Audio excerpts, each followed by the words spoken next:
Hey Sean, now that Blumhouse owns Saw, do you think they'll lean towards a reboot or continuation of Saw X? Which do you think is better?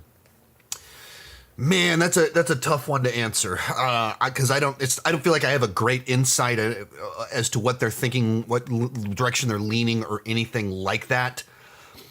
I will say, coming out of Saw X, I was so excited for Saw 11 that I said it before, I would stand by this to this day. I haven't done a Saw movie rewatch, and maybe it would adjust this a little bit, but I left the theater watching Saw X and I went, that's the best one. That's the Saw movie made for me, that pulls all the things I like and gives it a through line that worked the best for me, without some of the weaknesses that some of my previous favorite films had. So I was very excited to see what they're going to do next.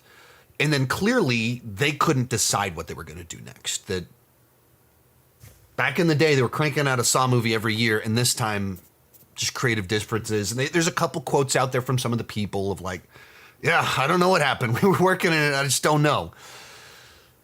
So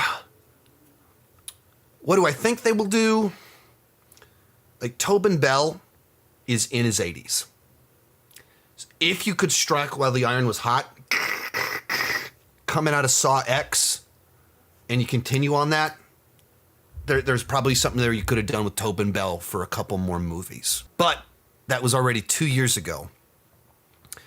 And in your 80s, time moves fast. And you're talking about prequels.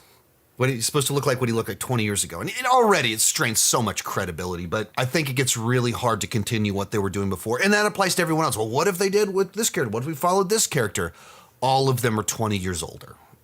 They're only getting older, and we're now getting 25 years later by the time this thing comes out. So I don't know that you can continue down that path that they were going. But do you do a hard reset? Do you do Book of Saw? Do you do Jigsaw? Do you do one of these other things?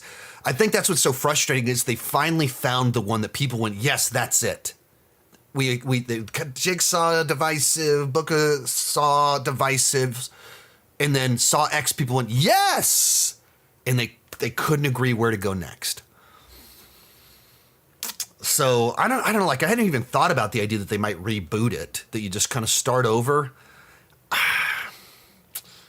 Because we have one that feels so recent, it feels really strange to reboot it at this point in time because there's so little time detached from it. But in this other sense, by the time the movie comes out, it will have been 25 years since the original Saw came out.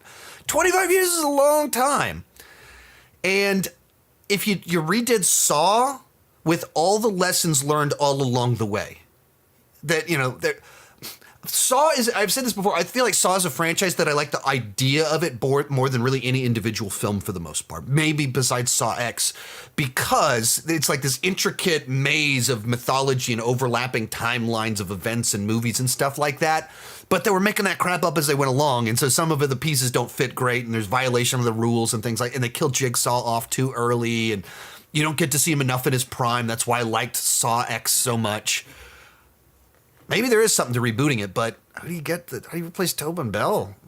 How do they find the perfect creepy guy? I don't know. So I don't know that I want them to reboot it, but that might be the thing that makes the most sense. Most of these clips are pulled from my Patreon live streams. I do about 6 live streams every single month. For $2 per month, $20 per year, you can get access to all the exclusive videos and live streams. For $5 per month, you get your name on my end card. At the top tier, you get a 30-minute video chat with me each month. The link down below in the description has more information.